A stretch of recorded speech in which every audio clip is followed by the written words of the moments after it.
can't imagine sometimes what it's like being in the brain of some wrestling obsessed neo mark. I just don't understand what they think from time to time, especially when they say things that are kind of nonsensical.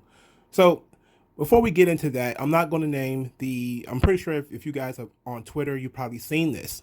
But to not start any drama, I'm not going to use any names. I will use the names of wrestling journalists if they are, specific. But most of the time, I really would rather not use names. So I'm not going to use the name of the organization that made these comments, but I do want to make sure that I weigh in on these comments. So what am I talking about? Well, Daniel Bryan did an interview with Bleacher Report, and he did some.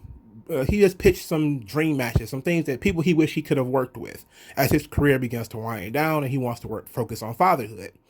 People like Shingo Takagi, Kazuchika Okada, Jungle Boy, MJF, Darby Allin, Jonathan Gresham, even people who are already under the WWE umbrella, like Kyle O'Reilly and Kushida, Bailey Matthews, who's the son of William Regal, and he wants to have matches with Johnny Gargano.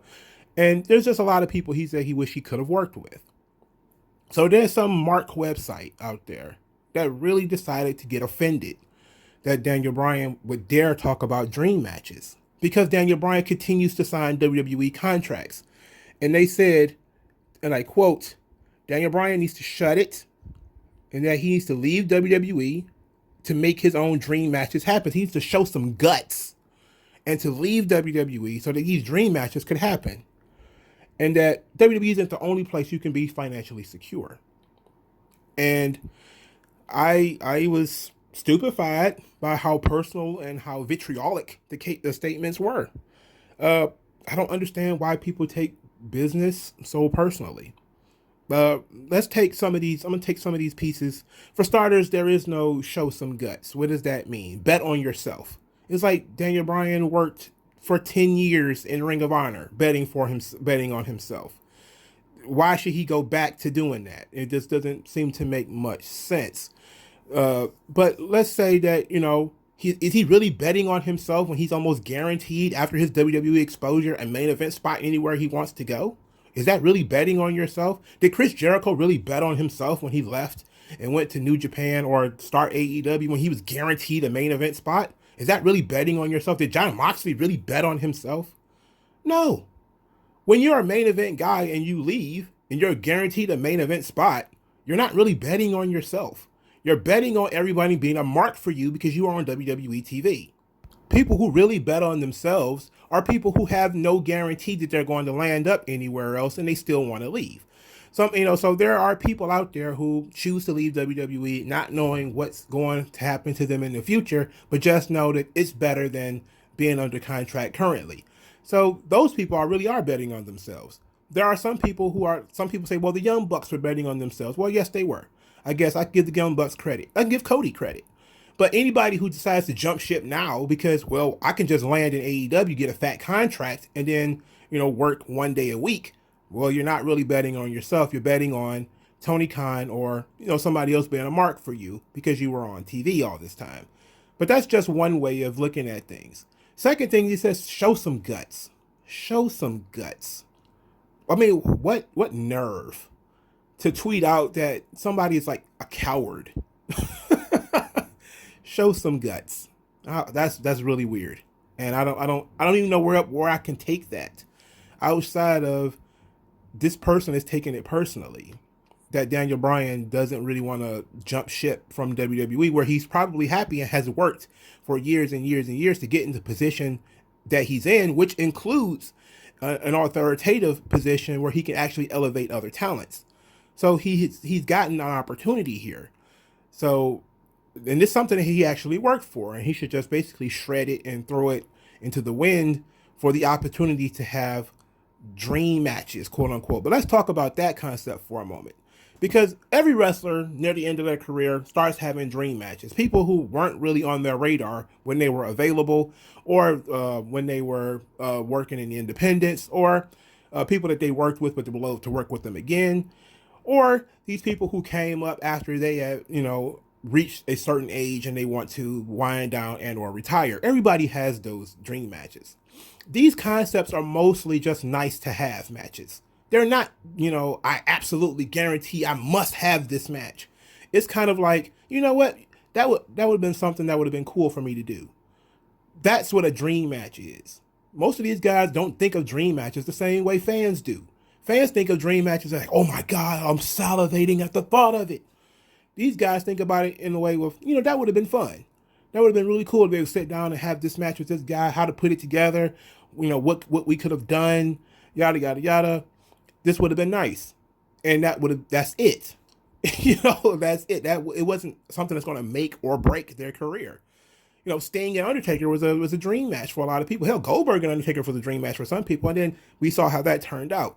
But that's also one of the knocks on having quote unquote dream matches. Is sometimes people have these quote unquote dream matches and they don't turn out that well. Sometimes they do. They turn out better than you would think.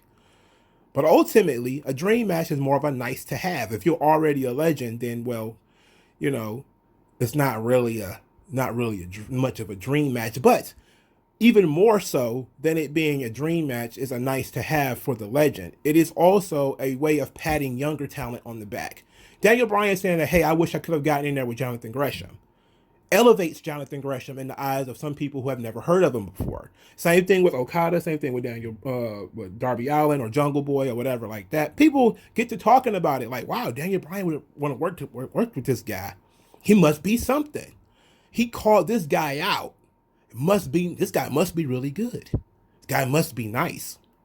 That's a good way of thinking at things. That's a compliment. But it's not like Jonathan Gresham's going to be on Twitter telling him, you need to quit your job and come wrestle me in Ring of Honor. What the hell? What kind of nonsense what kind of nonsense is that? That is absolutely ridiculous. Furthermore, that of course leads me to believe that, leads me to think that Daniel Bryan is supposed to, quote unquote, show some guts and quit his cushy job in WWE where he's taking care of his family and his wife and everything, and most of his legacy is to go have work rate matches and one-off work rate matches.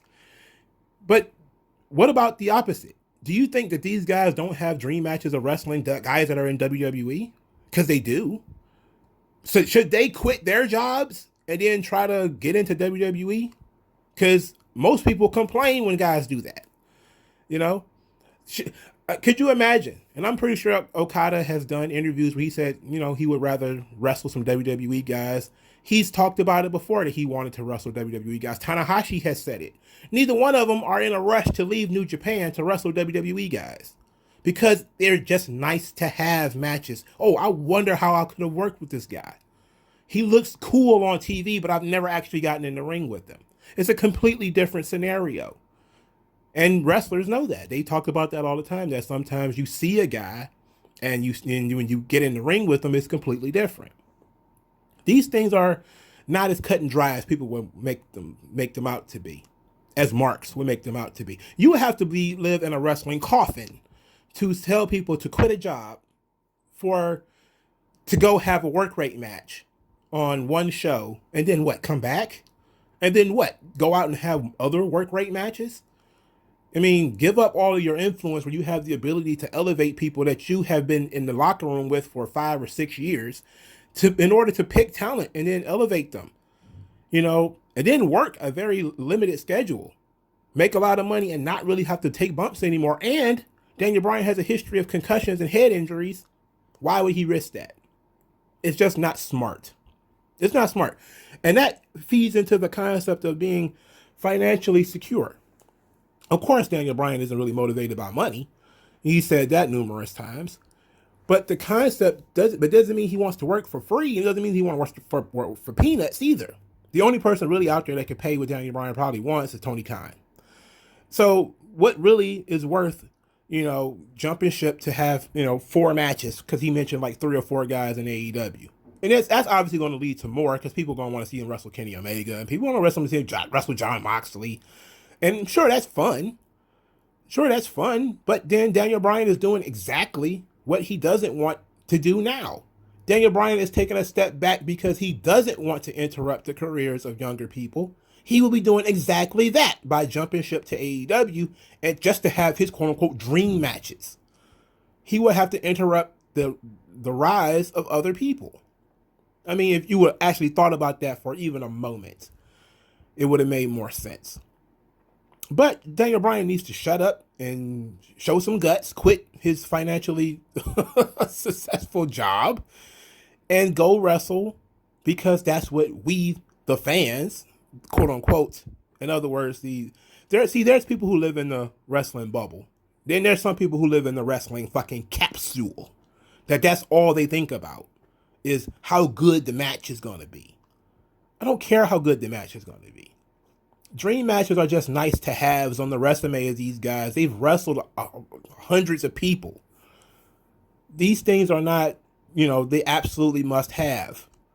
You're not going to quit their financially comfortable positions that they worked their whole lives for just to go and have a couple of matches or risk injury. So it doesn't really make much sense. Every wrestler is going to talk about dream matches that they wish they could have had with people who are outside of their reach. Maybe they'll take the chance and do it. Sometimes they do, sometimes they don't. I think it takes credit. It takes both kinds, which is one of the smarter tweets I saw. It takes both kinds. It takes some people, like Nakamura, who has done everything he wanted to do in Japan, and then jump ship to WWE to try to, rebuild a new legacy.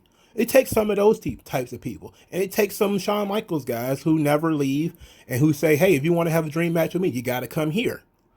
It would have been nice to go and have all these matches with all these guys in WCW and guys like Sting and stuff like that. But the hell, they wasn't coming here. So why should I go there? And there's no mutual third party where we could have gone and worked. So ultimately, and most people who do want to have these dream matches, they want to have these dream matches on the highest possible stage, and there is no higher stage in WWE, and I know that hurts some people, so it is what it is. But I felt like this was a very interesting subject, that these people who live in something even smaller than the wrestling bubble, what I refer to as the wrestling capsule, these people are they brain dead, or are they just so obsessed with work rate that they can't see their nose in front of their face? Either way, this is embarrassing. And you should really not tweet things like this out into the universe, because it only makes you look stupid.